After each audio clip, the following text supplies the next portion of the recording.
بسم الله والصلاة والسلام على رسول الله وعلى آله وصحبه أجمعين الحمد لله السلام عليكم à tous ربي اشرح لي صدري ويسر لي أمري واحلل عقدة من لساني يفقهوا قولي.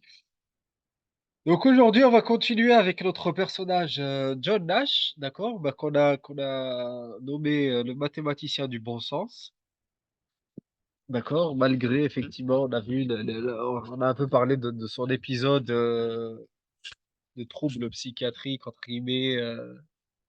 Et voilà, on a déjà parlé de ça, on a partagé notre avis par rapport au diagnostic clinique qui peut être donné de sa période de crise. Mais en tout cas, voilà, on n'est pas là pour parler de sa descente en enfer, mais plutôt, du personnage en lui-même, effectivement. On va y arriver, mais pas forcément on va pas forcément s'attarder dessus.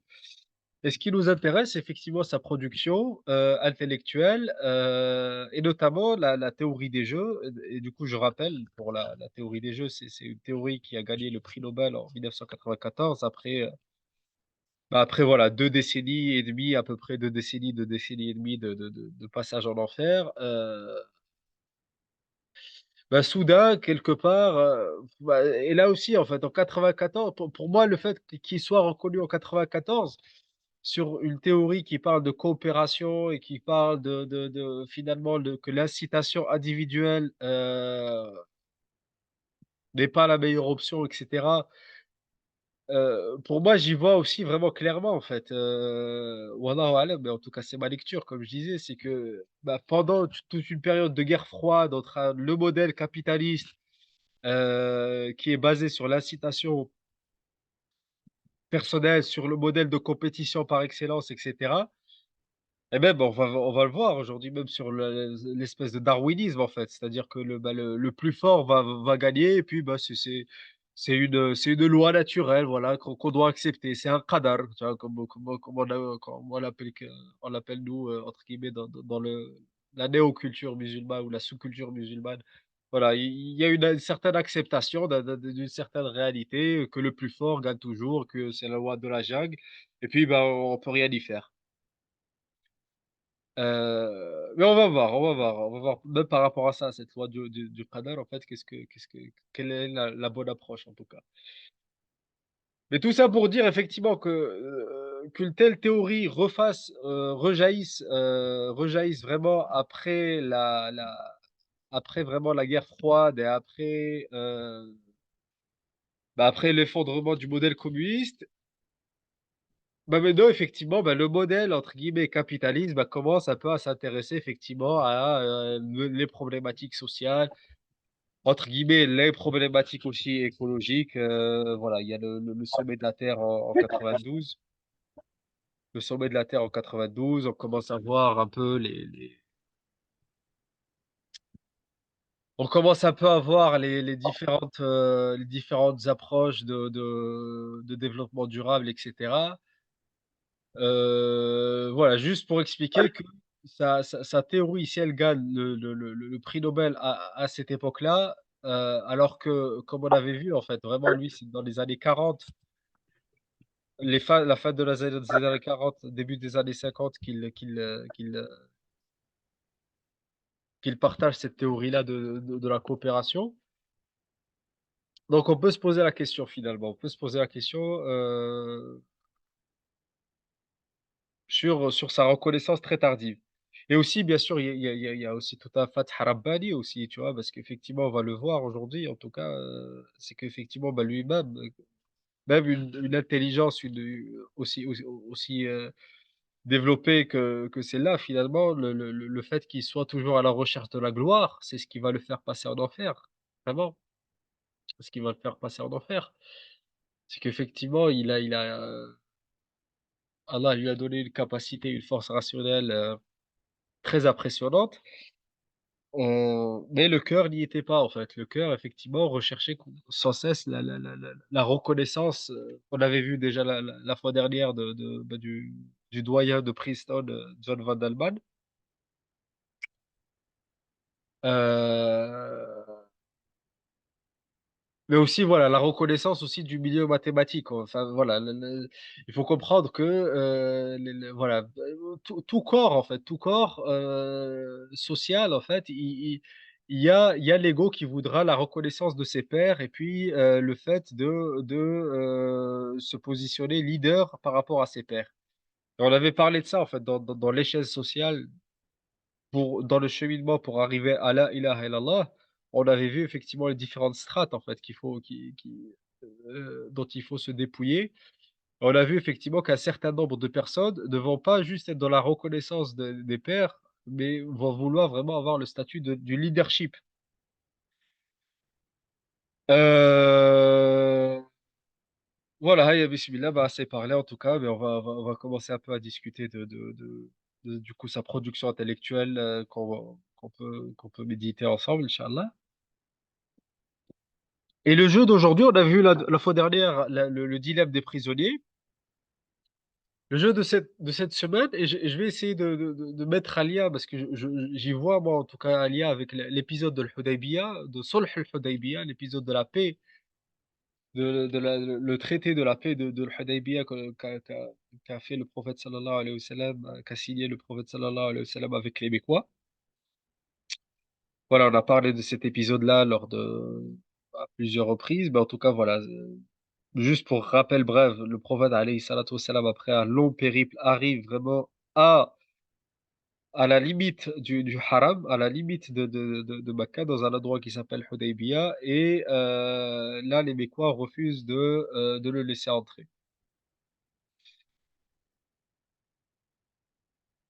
Voilà.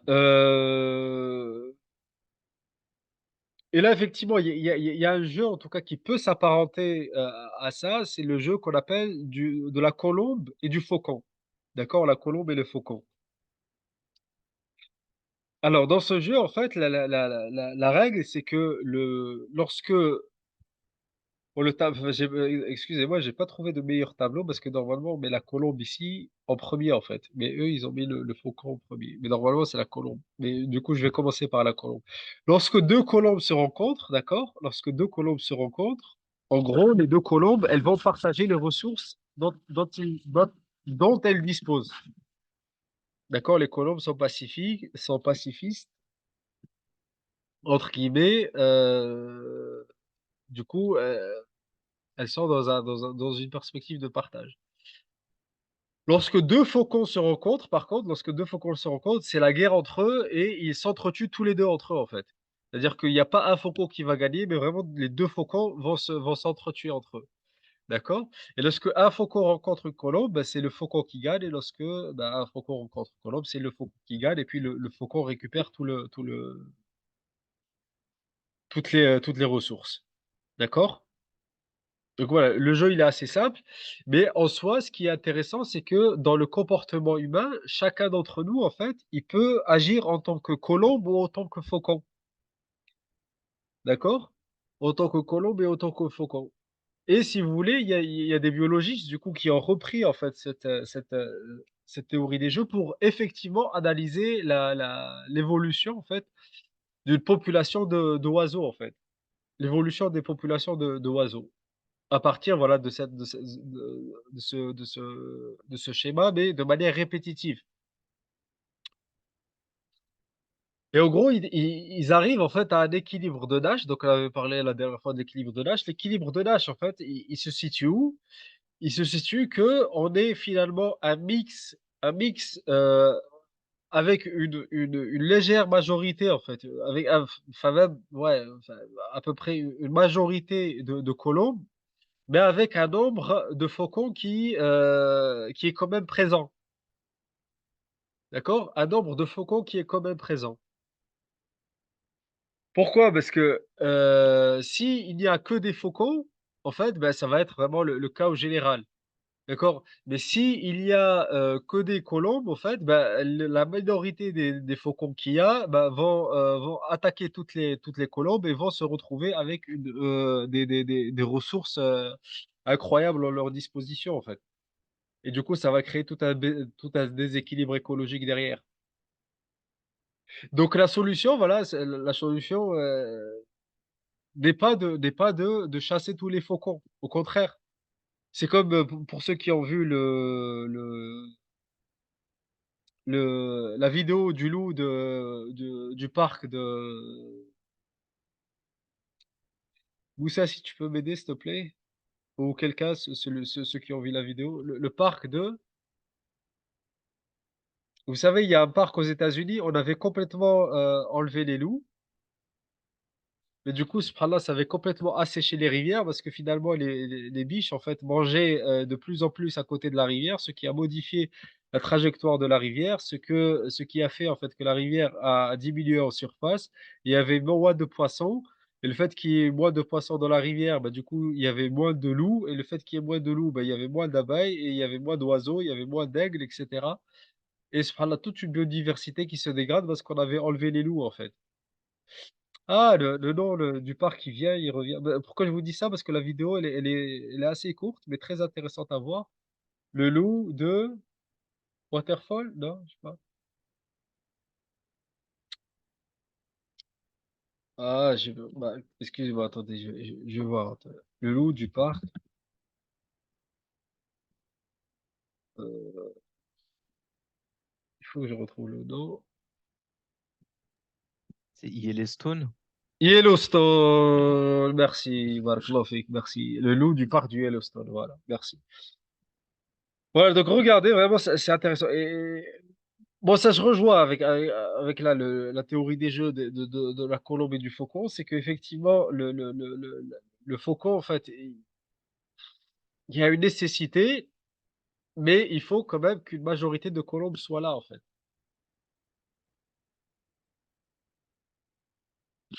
Et c'est pour ça que des règles, en fait, des règles de gouvernance, en fait, sont là pour permettre, en fait, aux faucons de ne pas surdépasser leurs limites, en fait. D'accord? Pour permettre, en fait, un usage de la capacité du faucon qui soit vraiment dans. Parce que, par exemple, quand on appelle le hadou, par exemple, le hadou, bon, le frère Nelson, il n'est pas là, mais il me parlait du shaitan, mais effectivement, le shaitan, il est décrit comme hadou. Et le hadou, qu'est-ce que ça veut dire en fait? Le hadou, ça veut dire quelqu'un qui dépasse en fait la limite pour venir t'attaquer en fait. C'est dépasser la limite de civilité, dépasser la limite de respect du contrat social qu'il y a de paix entre toi et moi,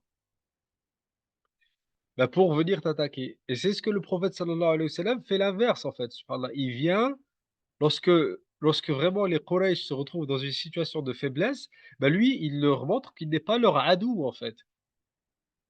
D'accord? Parce qu'il s'arrête à la limite du haram. Voilà, il y a tout l'aspect spirituel, en fait, vraiment avec le haram et cetera, qu'on a partagé l'enseignement de Cheikh Hamdi autour de ça. Mais même, subhanallah, d'un point de vue social, c'est que le prophète sallallahu alayhi wa sallam, il est en train de nous montrer qu'il ne vient pas en ennemi, en fait. Il ne vient pas en adou, c'est-à-dire il s'arrête à la limite et il ne dépasse pas la limite. Parce que comme on a dit, le adou, c'est celui vraiment qui va dépasser la limite pour venir t'attaquer, en fait. D'accord? Et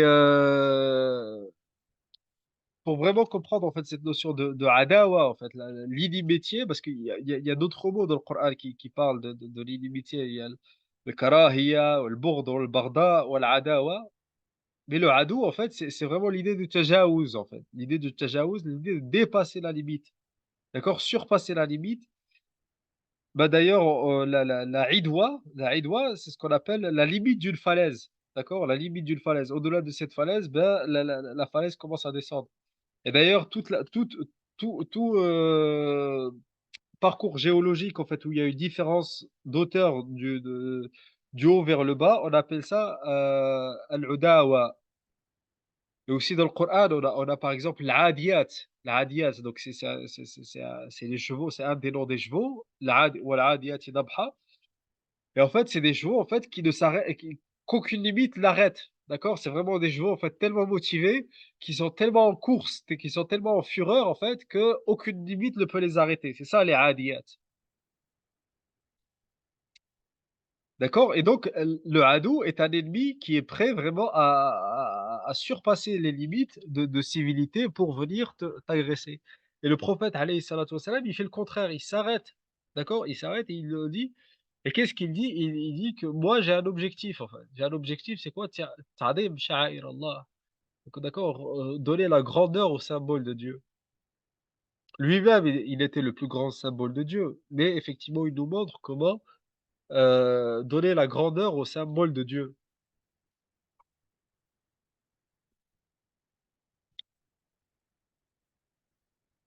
Mais il se met une limite quand même, tu vois? Et quelle est la limite? C'est la sacralité de la vie en elle-même, d'accord? Effectivement, le symbole de Dieu qui est Makkah, mais effectivement, la sacralité de la vie est encore plus sacrée que la sacralité de Makkah, la sacralité de la vie, vraiment respecter la vie. C'est-à-dire que lorsque les autres, en fait, les Mécois, ils vont, voilà, sortir la rumeur qu'ils ont tué Uthman, d'accord? Ben là, c'est une limite à ne pas franchir. Là, c'est eux qui sont rentrés dans la limite de la sacralité de la vie, qui est une sacralité encore plus importante, d'accord? Et là, effectivement, il y a une transformation, on passe de la colombe au faucon parce que effectivement l'autre nous a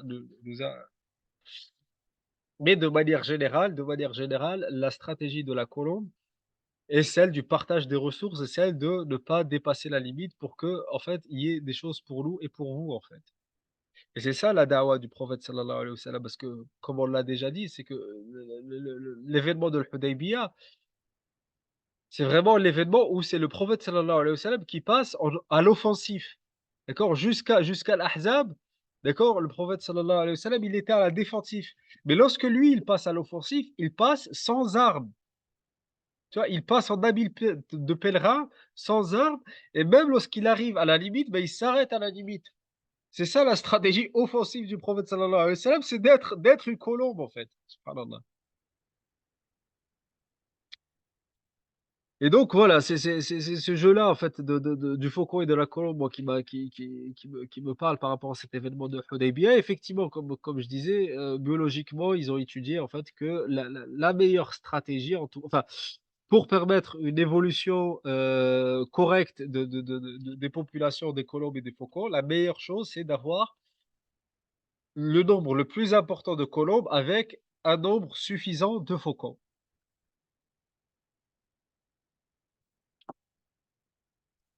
D'accord? Et toute cette dounia, en fait, toute cette dounia comme je disais en introduction, je sais pas si c'est enregistré ou pas, du coup je la je le redis effectivement, le Coran nous dit que c'est un la'ib wa lahu. هذه الحياة الدنيا لعب وله. D'accord? C'est qu'un jeu, c'est qu'un, la'ib, c'est le théâtre, en fait, d'accord? C'est un théâtre et lahu, c'est un type de divertissement, en fait. C'est en fait, c'est un divertissement de non-conscience, en fait, d'accord? C'est le fait de parler, sans réellement, avoir la conscience de la force de la parole. Donc c'est un jeu de rôle, en fait, c'est un jeu de théâtre, en fait, d'accord? C'est pour ça que cette théorie des jeux, en fait, subhanallah, elle s'est appelée théorie des jeux, comme je disais, c'est parce qu'effectivement, elle considère que finalement un jeu, c'est comme, en fait, les interactions humaines, les interactions du comportement humain, en fait, les interactions sociales que l'on peut avoir, d'accord? Entre 2 personnes.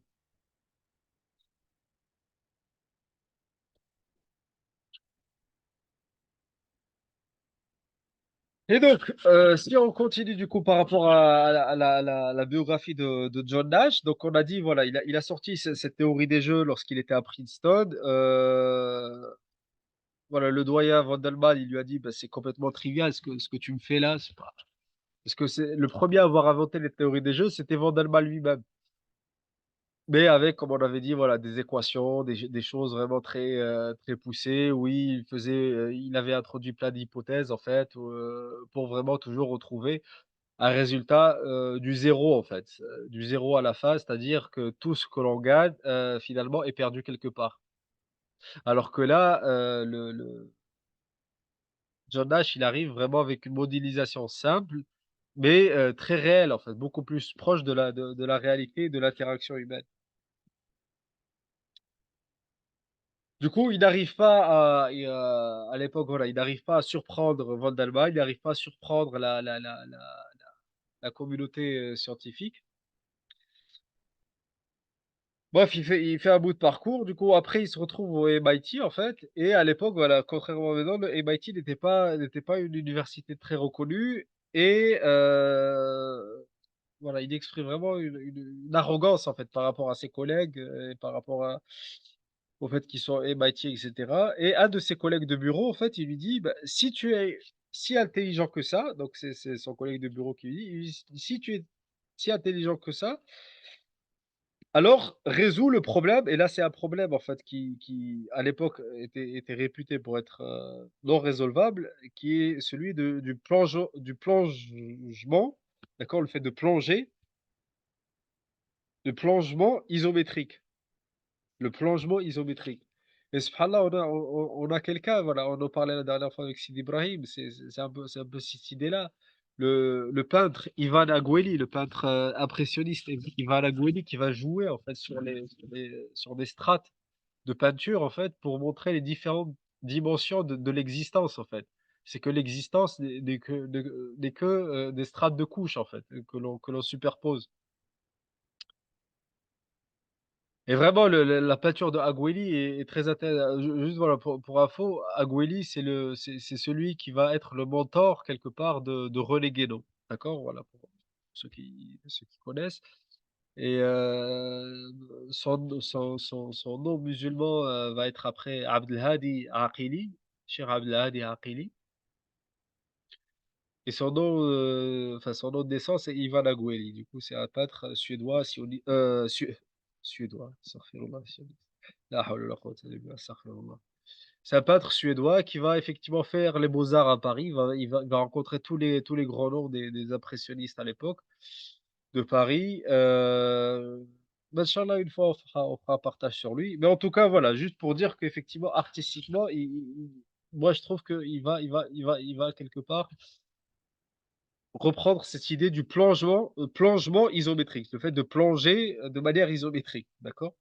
Alors, qu'est-ce que c'est cette histoire du plongement isométrique? En fait, c'est réellement la définition de qu'est-ce que c'est la géométrie, la discipline de la géométrie, en fait. D'accord? Qu'est-ce que c'est la géométrie? C'est-à-dire, que finalement, lorsque vous prenez un papier, par exemple, lorsque vous prenez un papier, vous voyez 2 dimensions dans le papier, d'accord? Il y a une longueur et une largeur, d'accord? Donc c'est 2 dimensions. Et en gros, la question, en fait, à l'époque, de qu'est-ce que c'est finalement la géométrie? Est-ce que cette dimension-là de 2D, est-ce que c'est la réalité? Est-ce qu'on peut pas trouver un espace 3D dans lequel se trouve cet espace 2D, en fait? D'accord? On a discuté un peu de ça si vous vous rappelez un peu dans la philosophie du langage, on avait dit, dans une des questions pareil de la géométrie, c'était quel est l'origine de toute la géométrie? Est-ce que c'est le point ou est-ce que c'est la ligne? Parce que même le point, si vous zoomez sur le point, finalement le point est une ligne, d'accord? Et pareil, vous prenez un point de cette ligne, bah, si vous zoomez, bah, pareil, c'est une ligne, d'accord? Et c'est quelque part cette idée-là, en fait. C'est quelque part cette idée-là, c'est que, il arrive à montrer avec des calculs, en fait, que devant, toute chose que l'on voit dans une dimension, dans un espace, est finalement un sous-espace, enfin, se trouve en réalité dans un sous-espace, en fait. Et c'est ça finalement, tu vois? Même d'un point de vue, subhanallah, même d'un point de vue, de spirituel, lorsqu'on dit: «Subhanallah walhamdulillah wallahu akbar», en fait, c'est que les dimensions se grandissent, en fait, d'accord? Le tasbih, là on navigue dans un émerveillement que l'on enracine finalement dans un espace, mais finalement, même cet espace-là, en fait, bah, finalement, se retrouve dans un espace encore plus grand. D'accord? Je sais pas si vous voyez, en fait, si vous pour reprendre, en fait, sur ma feuille, en fait, sur ma feuille 2D, d'accord? Vous avez une longueur et une largeur. Mais réellement, si vous zoomez, en fait, sur votre feuille, bah, finalement, vous allez trouver, en fait, que votre feuille, elle a une hauteur, d'accord? Donc elle a une troisième dimension, et c'est pareil, si vous rezoomez, en fait, et cetera, et on peut y aller à l'infini, en fait. C'est que chaque espace se trouve être un sous-espace d'un espace plus grand. Voilà un peu l'idée mathématique, mais c'est voilà, j'ai essayé un peu de l'expliquer, Mais juste pour vous dire effectivement que cette idée-là, en fait, on en a parlé dans la philosophie du langage, ça n'a ce n'est pas ça va au contraire, j'allais dire, c'est pas complètement déconnecté. Non, ce n'est pas du tout déconnecté, en fait, de la spiritualité, parce que c'est le même débat, en fait, qu'on peut avoir par rapport au alif et au ba, en fait, d'accord? Quelle est la première lettre? Est-ce que c'est le alif? Est-ce que c'est le ba? Quel est le premier nombre? Est-ce que c'est le un? Est-ce que c'est le 2? Ou chose aussi que l'on connaît, à travers entre guillemets les différents madhab en fait. Quelle est la première ayat du Coran? Est-ce que c'est Bismillah ar-Rahman ar-Rahim ou est-ce que c'est Alhamdulillahi Rabbil Alamin? D'accord? Et on avait montré en fait finalement comment tout ça était lié en fait. C'est pareil, quelle est la première sourate du Coran? Est-ce que c'est la Fatiha ou est-ce que c'est la Baqara? D'accord? Donc c'est l'idée de sous-espace et l'idée de finalement parce que quand le prophète sallallahu alayhi wa sallam, il nous dit: «Ummul kitab», d'accord? Le Fatiha, elle est Ummul kitab, elle est la matrice du livre. Donc, la matrice, c'est-à-dire que c'est un espace en fait, d'accord? C'est-à-dire que dans cet espace, bah, on trouve le Coran. Mais finalement, la Fatiha, est-ce que c'est l'espace ou est-ce que c'est le Coran? Ou quand on lit la Fatiha, mais finalement, il y a une dimension et on n'est pas là pour trouver des réponses parce que, ceux qui ont voulu trouver des réponses claires et puis les imposer, c'est vraiment les Mu'tazila, en fait, par exemple. Par exemple et ceux les Asha'ira qui vont vraiment être pareil, bah, répondre, de manière, définitive, en fait. Ou les Maturidis ou peu importe la théologie. Mais l'idée, en fait, vraiment, l'idée de tout ça, en fait, c'est on ne peut rien imposer. C'est ce que je veux vous dire, en fait.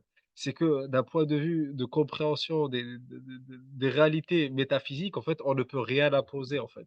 Et le Coran permet cet espace, en fait. Vraiment, le Coran permet large au contraire, le Coran ouvre cet espace.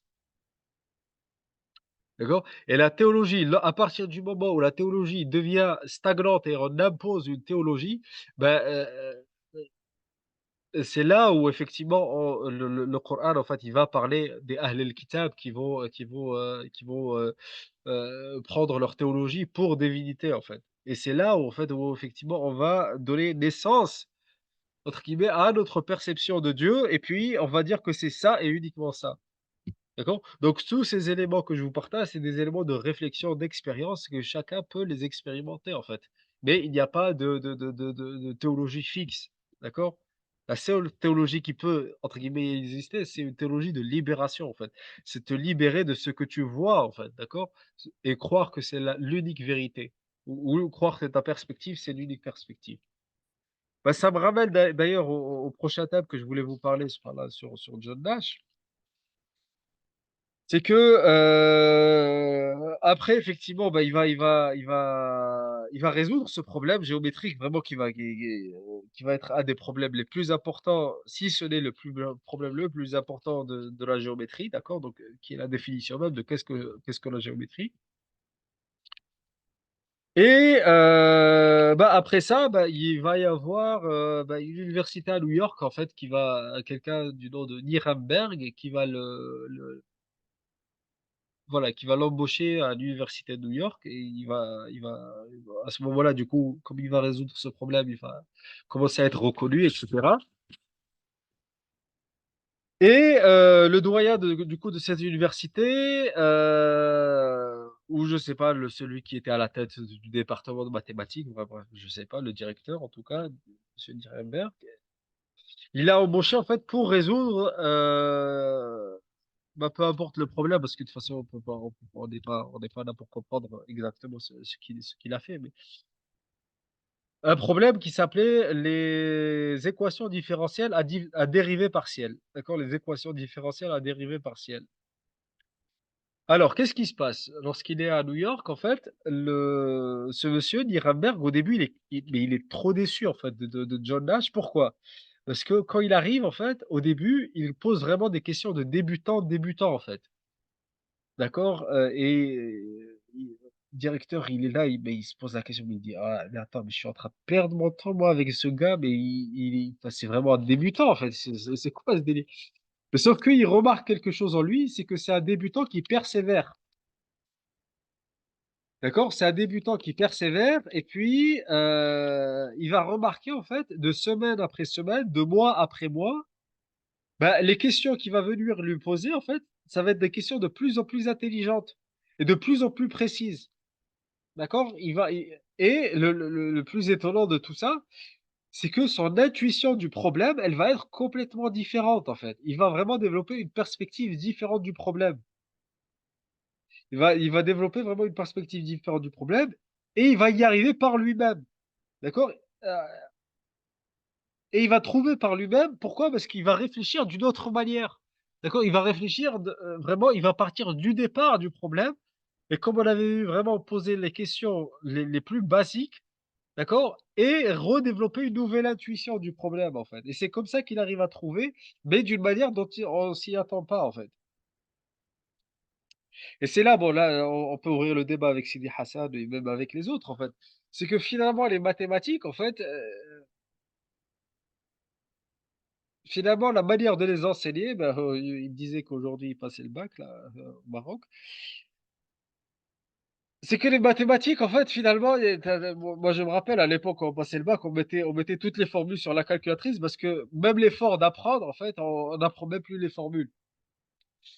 Même du coup, cet effort-là intellectuel de devoir retenir, bon, moi, j'avais pas utilisé forcément la calculatrice, mais je me rappelle, il y avait des geeks à l'époque, voilà, qui rentraient toutes les formules, ils connaissaient par cœur où est-ce qu'ils mettaient toutes les formules et cetera.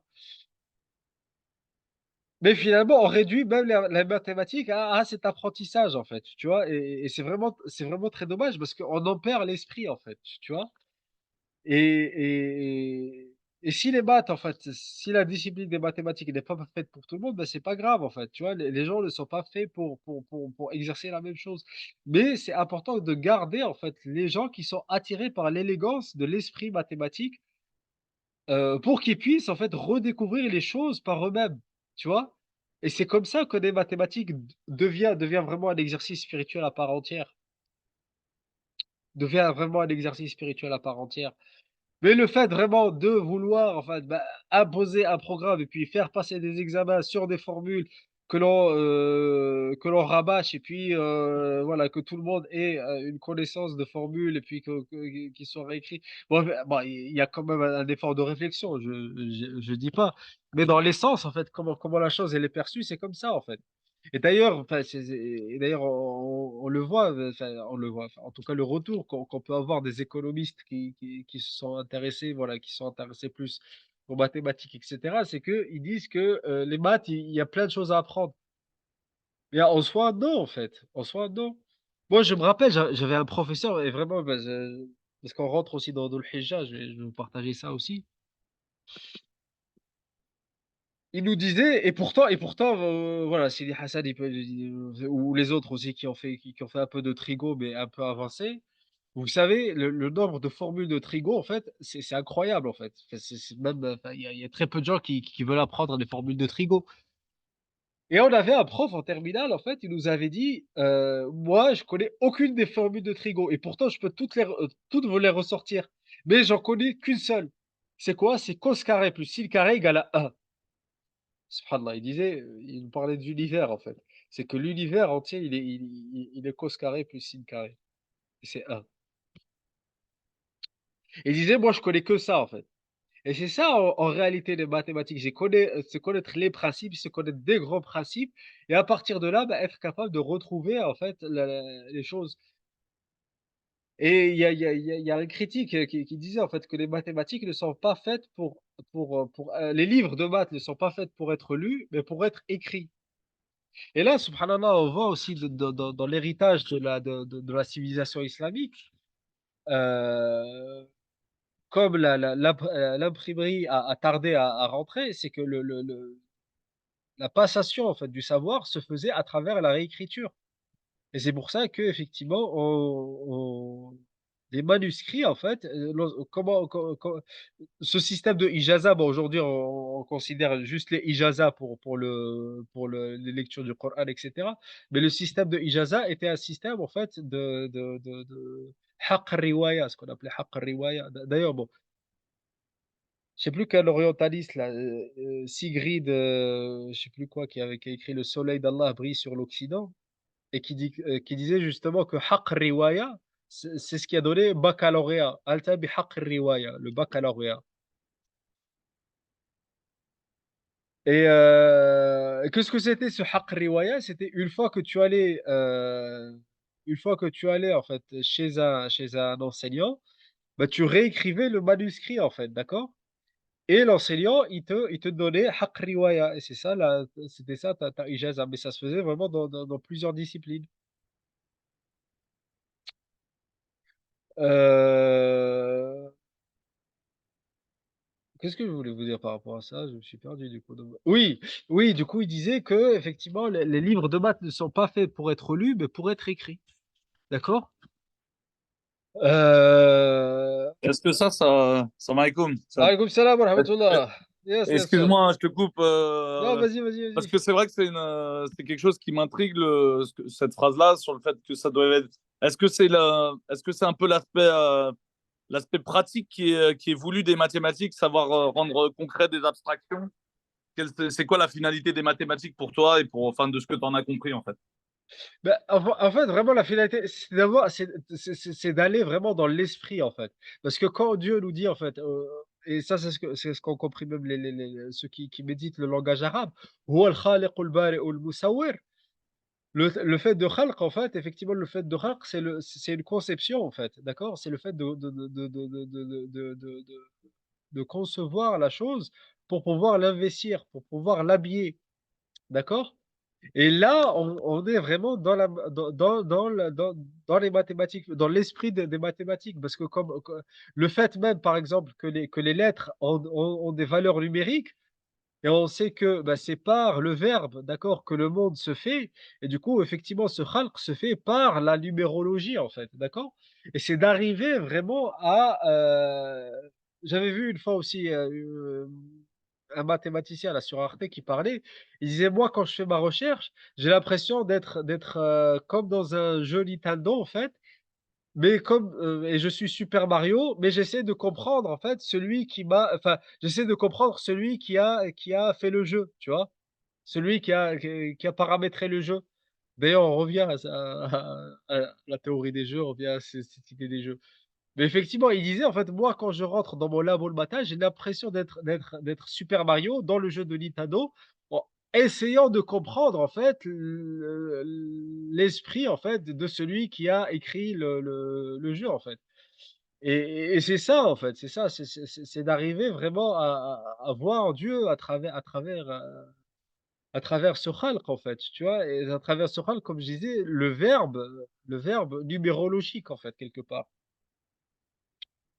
Et c'est cette idée-là d'espace et de sous-dimension vraiment que John Nash notamment a pu démontrer, mais que des artistes, même très récents comme Ivan Agueli, d'accord? Un peintre suédois qui s'est «converti» entre guillemets qui a pris le nom de Abdelhadi Aqili et qui était le mentor de René Guénon. Enfin, je le répète parce que je crois que tu étais pas là. Abdelhadi Oui, j'étais pas là, oui. Abdelhadi Aqili, en fait, il va le redémontrer à travers ses peintures par des couches superposées, en fait. D'accord? Il faisait partie, entre guillemets, de cette mouvance qu'on appelait les impressionnistes et heu et lui-même, Abdelhadi Aqili, il va être très touché par la pensée de Ibn Arabi, en fait, vraiment la pensée de Ibn Arabi qui nous explicite que ce que ça veut dire: «هو الظاهر هو الأول والآخر هو الظاهر والباطن هو بكل شيء عليم». En fait, le alim ici, ça veut les linguistes, en fait, ils disent que c'est pas Dieu qui est bikulli c'est pas Dieu qui est al-fa'il ici, mais en fait, ça parle de toute chose, en fait. Bikulli shay, c'est par toute chose qu'il manifeste son ilm, en fait. D'accord? C'est par toute chose et ça vient juste après. هو الأول والآخر والظاهر والباطن وهو بكل شيء, c'est par toute chose, tu vois? Par toute chose que toute chose, finalement, toute chose est connue. Par toute chose que Dieu est connu. Tu vois? Ce que dit Ibn Arabi, c'est par toute chose que Dieu est connu. D'accord? Mais finalement, il faut comprendre que ce que ça veut dire par toute chose, c'est que هو الظاهر والباطن وهو الأول والآخر. Et en gros, c'est vraiment ça, ce que je vous expliquais par rapport au jeu de Super Mario, et cetera, et cetera. Tout ça, c'est lié, tu vois? Je vous donne des éléments, mais voilà, tout ça, c'est lié et c'est ça, c'est vraiment ça, en fait. Si tu veux t'engager dans vraiment dans réellement la réalité des mathématiques, en fait, ça peut être vraiment des ouvertures spirituelles incroyables, en fait. Ça peut être vraiment un chemin initiatique incroyable, les maths. Chose qu'aujourd'hui, ça l'est pas. On est là pour passer le bac et puis, bah, comme je disais, pour avoir des formules dans une calculatrice qu'on ressortira, en fait. Et, et puis voilà. Et dernière chose que je voulais partager sur John Nash, c'est qu'effectivement, après, bah, après tout ça, effectivement, il va attendre, voilà, qu'il ait des reconnaissances, qu'il ait des médailles d'honneur, etc., etc. Mais tout ça ne va pas arriver, en fait. Et comme c'était quelqu'un, effectivement, qui finalement, parce que finalement, l'ego a aussi besoin vraiment d'être reconnu par ses pairs, etc., comme on l'expliquait tout à l'heure. Mais il va passer vraiment par le passage, vraiment un passage en enfer, une descente aux enfers terrible, en fait, vraiment qui va le perdre dans un monde qui est certes un monde qui a une certaine réalité. Vraiment, alors, on peut le percevoir. Mais il va perdre sa hikma, sa capacité de maîtrise. Pourquoi? Parce que le cœur, le cœur était pas du tout travaillé, en fait. Et vraiment, tout un chacun d'entre nous, en fait, on est susceptible de ça, en fait. D'ailleurs, c'est pour ça que le prophète, alayhi salatu wassalam, il y a enfin, il y a différents hadiths, mais grosso modo, une partie importante des hadiths, d'ailleurs, on le trouve dans une certaine, enfin, dans une des catégorisations du Sahih de l'imam Muslim, qui dit, il y a un bab, tout un chapitre, en fait, qui parle, bab nahi an talabi al-imara wal harsi alayha. Et donc, c'est un chapitre qui nous encourage à nous éloigner, en fait, à nous éloigner de demander le fait d'être émir et le fait de s'accrocher à vouloir être émir, en fait. Mais voilà, le fait d'être émir, c'est pas uniquement dans le sens politique du terme, en fait. Vraiment, tout à chacun peut être porteur de responsabilité, en fait, vraiment. Et on le voit, bah, que ça soit dans le monde associatif, dans le monde des mosquées, dans le monde des écoles, dans le monde de, voilà, on va pas plus développer que ça, tout un chacun peut observer ce que l'on peut observer. Il y a un deuxième bab aussi, subhanallah, qui rappelle la figure de Omar ibn Abdelaziz aussi, qui dit babu karahiyat al-imara bighayri darura.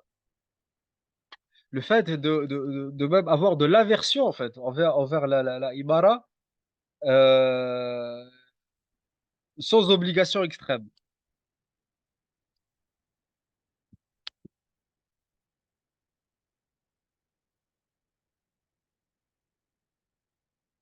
Et voilà, et c'est bah, pour boucler la boucle, bah, on va revenir voilà, sur justement cette notion-là de l'Imara. Bah, pour boucler la boucle, on reboucle la boucle sur l'événement de l'Hudaybiyah.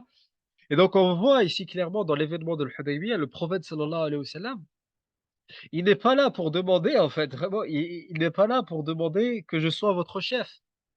D'accord? Et il n'est pas là pour demander, en fait, maintenant, c'est mon droit, je suis là. De toute façon, vous êtes affaibli, et puis avec ma force, je peux vous battre facilement. Parce que de toute façon, vous avez, non seulement vous avez perdu votre force, mais vous avez perdu aussi vos alliés. Parce que la Mecque, en fait, après l'événement de l'Ahzab, a perdu une grande partie de ses alliés, en fait. D'accord? C'est ça qu'il faut comprendre, en fait. C'est qu'une grande partie des alliés de la Mecque, notamment les tribus du Najd, etc., ont perdu confiance dans les Qurayshites. Et le prophète sallallahu alayhi wa sallam, vraiment, bah, commence à être dans une position de force. Mais il arrive, malgré ça, en fait, comme on dit, il arrive à ne pas dépasser la limite d'être un adou, en fait. Et toujours privilégier le fait d'être une colombe. D'accord? Être une colombe, et il appelle autrui à être une colombe pour que vraiment, subhanallah, l'équilibre soit maintenu et l'équilibre puisse perdurer. Et donc, le prophète, alayhi salatu wassalam, qui est lui, en fait, qui vraiment, lui qui est digne de la imara, de la mosquée sacrée, plus que tout à chacun, euh, et ben, il s'arrête en fait vraiment pour rester toujours une colombe en fait. Subhanallah.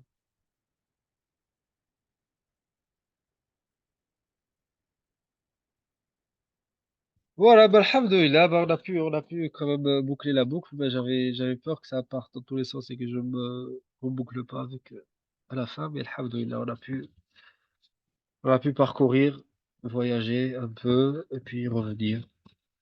Allah yaftah alina wa alaikum, Inch'Allah. Bah, j'ouvre la parole, Inch'Allah. Bah, Sidi Hassan, n'hésite pas à nous faire part aussi, Khaled aussi, tous, ou les autres aussi. Bismillah. Moi, en tout cas, concernant la partie mathématiques, j'ai bien apprécié ton commentaire quand tu disais que les mathématiques pouvaient être un accès aussi à des réflexions spirituelles et à des réalités. Et c'est vrai que enfin, la conjecture, en fait, le contexte, c'est des examens, des impératifs quasiment, avec des objectifs quasiment annuels ou même parfois trimestriels, ce qui met une échéance de temps assez courte, en fait. Ça dénature un petit peu les mathématiques. Et c'est vrai que quand j'écoute les grands mathématiciens, bah, je suis assez étonné. Je suis assez étonné parce qu'on trouve chez eux, par exemple, on peut trouver chez eux une pensée écologique très développée. On peut trouver chez eux un goût pour le beau très développé. Et des expressions du type les mathématiques qui ne sont pas belles ne sont pas faites pour durer. Des choses comme ça. C'est-à-dire que ce qui n'est pas beau dans les mathématiques, finalement, le temps va l'effacer, quoi. Subhanallah, et ça, c'est intéressant. Ça, c'est intéressant. Ça, c'est Je me souviens intéressant. aussi de. Je sais plus qui disait, excuse-moi, je rebondis sur ça, qui disait que cette équation, l'équation mathématique a été juste parce qu'elle était mathématiquement belle. Je sais plus qui disait ça, si toi tu peux le savoir. Je ne sais plus, mais je sais que c'est une expression qui me parle, mais je ne sais plus qui l'a dit, oui, effectivement. Ouais, Mais oui, c'est dans ce sens-là. En fait, il y a pas mal de. En fait, ce qui est intéressant, c'est qu'un domaine, quand il est pris avec art, et c'est le cas des mathématiques, eh ben, je pense qu'il y a toujours de belles leçons à en tirer. Tu vois. Wallah alam. Et surtout une utilité pour les autres, puisqu'on voit les mathématiques, elles peuvent être utiles, même si ce n'est pas toujours le cas, mais il y a des applications très utiles et, et ça demande un certain goût pour le beau. Wallah alam.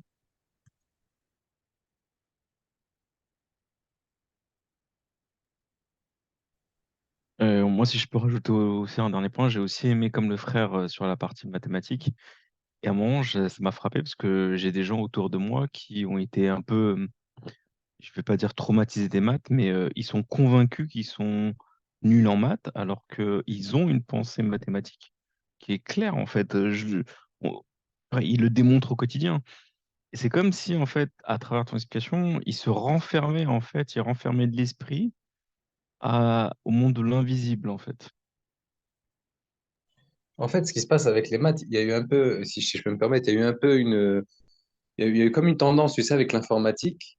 Exactement, ouais. C'est comme si les mathématiciens ont voulu faire, ou peut-être par arrogance aussi, c'est comme si ils ont voulu complexifier la chose, tu vois. C'est comme s'ils ont voulu, et généralement, ça se passe souvent en deux temps. Tu sais, t'as une espèce de phase où c'est très compliqué, les concepts sont très compliqués. Et puis le Ouais, temps, justement, fait son travail et ensuite, ça devient accessible à vraiment un large public. Parce que si tu prends des exemples très simples, hein, comme le théorème de Pythagore ou ne serait-ce que le nombre zéro, qu'on manipule comme ça avec une aisance voilà, enfantine, euh, ça, à l'époque, c'était considéré comme des révolutions. exactement. Et Je repensais à ça et je disais, mais voilà. c'est un moment, le théorème de Pythagore, c'était un des théorèmes les plus compliqués d'une époque. Et là, on l'enseigne au collège. En un trimestre, à peine un trimestre, c'est balayé. On t'explique pas pourquoi. et tu l'apprends et c'est fini. Et le pire, c'est que derrière ça, on arrive à dire aux gens, si vous ne connaissez pas, vous êtes de sombres idiots et vous n'arriverez à rien. Et ça a été un purgatoire énorme, en fait, pour les mathématiques. Mais je pense que le plus grand mal qu'on fait aux maths, c'est d'apprendre des formules sans pouvoir les apprécier. Ça, je On est pense, c'est d'accord. le plus grand tort qu'on pose aux gens. C'est-à-dire, on leur donne quelque chose, mais subhanallah, ils sont pas capables. C'est comme si tu avais une certaine richesse, de l'argent que tu peux même pas dépenser, que tu sais même pas que tu as des billets empilés, tu sais pas ça sert à quoi.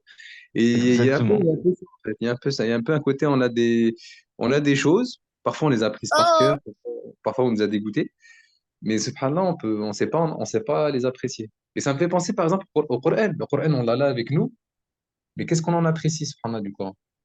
Et ben, les mathématiques, c'est un peu pareil. Et je pense que c'est le cas pour beaucoup de disciplines. Pour beaucoup de disciplines, wallah, allez. Oui. Ouais, le pourquoi, en fait, il est jamais enseigné. Enfin, pas tout le temps. Oui, bah, exactement. Mais bah, moi, du coup, bah, pour parler un peu du domaine du Kaizen, entre guillemets, qu'on a, qu'on- que j'ai pris après comme branche, après cette première année. Du coup, le Kaizen, tu vois, qui venait vraiment déjà, tu as le terme zen, tu vois, et, et je vous assure, à aucun moment dans mon parcours, on nous a parlé, en fait, on nous disait oui, Kaizen, tu vois, amélioration, meilleur, je sais pas quoi, du coup, ça donnait une amélioration continue. Mais le terme zen, en fait, c'est que ça vient du zen, du bouddhisme, en fait, vraiment. Subhanallah. Le problème, c'est que tu prends ça, en fait, que effectivement, le modèle de Toyota a connu un essor incroyable pendant les années 60-70. Ils appelaient ça le Kaizen parce que, à la base, en fait, Toyota, c'était des entreprises de tissus, en fait. D'accord? C'était le textile. C'était une entreprise de tissu. Après, voilà, ils se sont lancés dans l'industrie automobile après-guerre, etc. Et du coup, voilà, les Occidentaux, ils ont appelé ça l'amélioration continue. Bon, les Américains, ils ont même pas appelé ça l'amélioration continue, ils ont appelé ça le lean manufacturing. D'accord? Euh, mais tout l'aspect zen, en fait, de ça, est complètement, mais c'est même pas, en fait, c'est même pas, il est pas, il est cité puis oublié. En fait, c'est comme s'il n'avait jamais existé, en fait. Alors que la réalité de la chose, en fait, c'est que dans la culture japonaise, en fait, c'est que ton travail, vraiment, il vivait al-amal, al-ibada. Et effectivement, comme la culture zen était très présente, en fait, c'est trouver vraiment ta lumière intérieure à travers la recherche du beau que tu produis à l'extérieur, en fait. Mais ça, il me fallait aller le lire, tu vois, dans le code du Bushido, comprendre un peu le samouraï, comprendre un peu la culture japonaise, etc. Mais à aucun moment, en fait, on va te parler, en fait, voilà, toi, tu étudies un truc, l'amélioration continue, Kaizen, etc. Mais tu sais même pas d'où ça vient, en fait. Tu vois, Bah, ça, c'est c'est subhanallah, un hold-up terrible, cette modernité. C'est incroyable, en fait, tu vois. exactement ce que j'allais dire, c'est que c'est l'époque où elle est challengeante parce que, en fait, on veut tout dissocier de Dieu et en fait, en fait, on essaie de masquer. Enfin, c'est comme l'autre il disait, cacher le soleil avec sa main. Par exemple, en biologie, ils vont parler d'ancêtres communs hypothétiques pour ne pas dire Adam, pour ne pas dire le père Oui, de l'humanité. Tu vois? exactement. C'est complètement. Et du coup, en fait, si tu apprenais ça, Adam, je veux dire, bah, tout le monde serait chrétien ou musulman, tu vois. Mais, mais tu m'as compris. Donc, il y a une espèce de. Ils veulent se détacher. C'est comme les physiciens. Moi, je comprends pas des physiciens qui veulent établir des lois universelles en, en excluant la question de qui est-ce qui a posé la loi. Tu vois. Donc, c'est étonnant, moi, être athée et physicien, faire de la physique fondamentale, je trouve ça super paradoxal. Wallah, mais c'est l'époque, tu vois, c'est l'époque, elle est très spéciale. Wallah. Ouais, c'est pour ça, bah, j'en parlais, en tout cas, bah, je vous lance l'idée comme ça, je sais pas si c'est une bonne idée de la lancer comme ça, mais en tout cas, j'aimerais vraiment lancer bon, pas maintenant, parce qu'il y a d'autres projets Inch'Allah, qui vont émerger, mais voilà, on va dire sur le moyen terme. Mais si ça peut faire maturer des choses en vous, en tout cas, vraiment, j'aimerais lancer un collectif, en fait, de gens, des- entre guillemets, bon, qu'on peut appeler l'éthique spirituelle, mais Mais voilà, tous ces domaines-là, en fait, voilà, chacun dans son domaine-là, finalement, quelle est, quelle est l'éthique spirituelle qui se cache derrière les différents domaines, en fait, vraiment. Et arriver vraiment à faire des discussions, arriver vraiment, bon, après, je sais pas sur quoi ça peut aboutir sur le monde de la matière, mais en tout cas, ne serait-ce que arriver à se mettre ensemble et discuter ensemble. Tu vois, et c'est ça qui fait la grandeur d'une civilisation, en fait, vraiment. C'est lorsque les gens de différents horizons arrivent. Pourquoi je l'appelle éthique spirituelle? Parce que ce qui a fait, par exemple, la grandeur de l'Andalousie, en fait, ce n'est pas que les musulmans. Vraiment, loin de là, en fait. C'est le fait que on avait de la discussion entre musulmans, juifs et chrétiens, en fait, qui discutaient sur différents sujets, en fait. Bon, j'étais pas là aux discussions, mais en tout cas, que chacun apporte en fait sa touche et que chacun apporte sa perspective dans l'esprit vraiment de s'élever en Dieu en fait quelque part, parce que la recherche finalement qu'est-ce qui va faire qu'on vienne ensemble? Ben, c'est finalement la recherche de Dieu et finalement que chacun apporte sa perspective va nous élever. J'aimerais vraiment relancer en fait vraiment cette dynamique du collectif d'éthique spirituelle. Voilà, vraiment pour engager une vraie responsabilité. Et Inch'Allah, c'est un des projets en tout cas, mais c'est vraiment quelque chose à faire. C'est vraiment quelque chose à faire. Euh, voilà. Et même à chacun d'entre nous, ça peut donner sens en fait. Tu vois, voilà, le problème, c'est que, tu vois, enfin, bon, alhamdoulilah, bon, Allah, il m'a permis voilà, une opportunité, avec un chemin qui s'est ouvert petit à petit, etc., de quitter de quitter, et puis de changer de voie, et puis étudier autre chose, et puis revenir à cette voie-là, et puis faire des comparaisons, et puis voilà, ouvrir la chose. Mais je me dis que tout le monde n'a pas forcément cette opportunité-là. Mais il faut donner en fait aux gens un espace où ils peuvent donner sens à ce qu'ils font en fait. Vraiment, donner sens à leur travail en fait. Vraiment. Et c'est pour ça moi que j'ai quitté en fait. C'est pour ça que j'ai quitté. C'est parce que je n'arrivais pas à donner sens à ce que je faisais. Euh, et je vous assure, bon, je sais pas, mais je vous assure que parce que comme j'étais revenu à Toulouse après mon école. Mais du coup, je me suis retrouvé avec les anciens collègues de prépa, tu vois, parce que beaucoup d'entre eux étaient restés sur Toulouse, les anciens collègues de prépa. Et ce qui était intéressant, c'est que chacun, finalement, il avait fait une école différente. Du coup, chacun avait travaillé dans un domaine différent.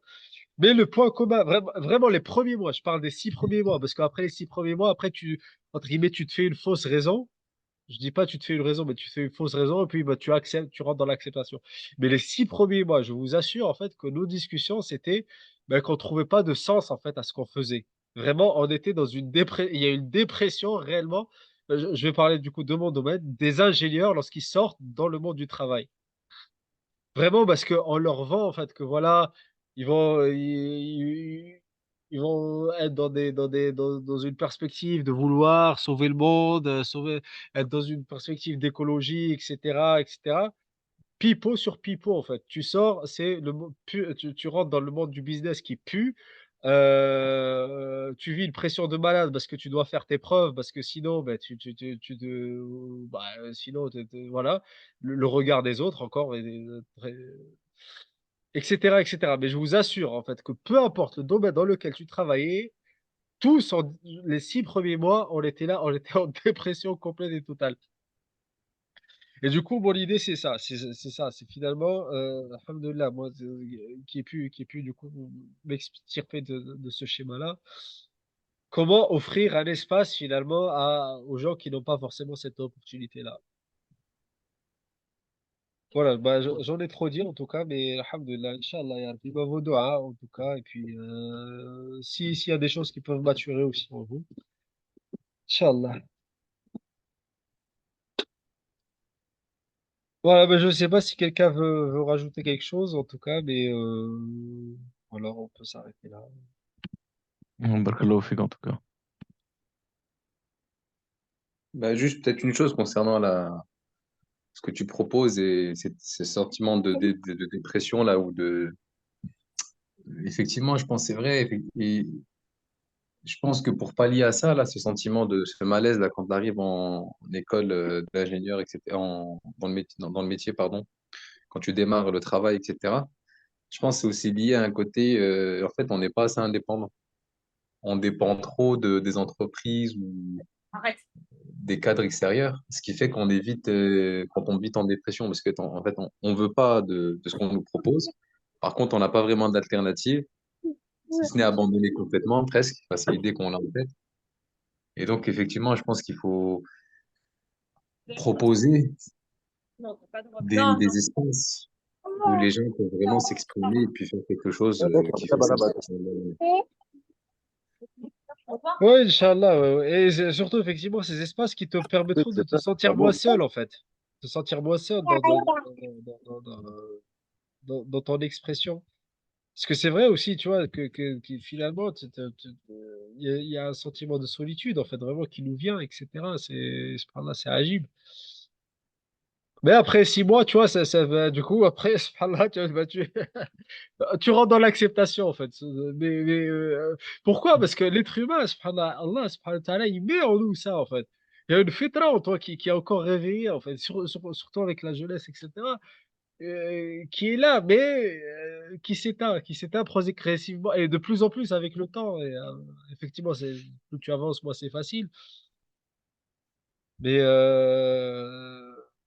mais Inch'Allah, Inch'Allah, en tout cas, vos doigts, et puis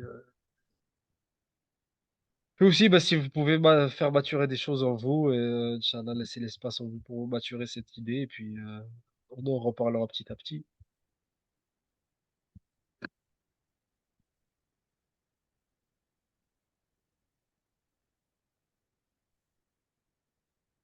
Voilà, bah, barakallahu fikoum, en tout cas à tous. Merci pour bah, votre présence, pour votre suivi, pour nos échanges. Et puis, à la semaine prochaine, Inch'Allah. Wa subhanakallahu wa bihamdik. Nashhadu an la ilaha illa anta.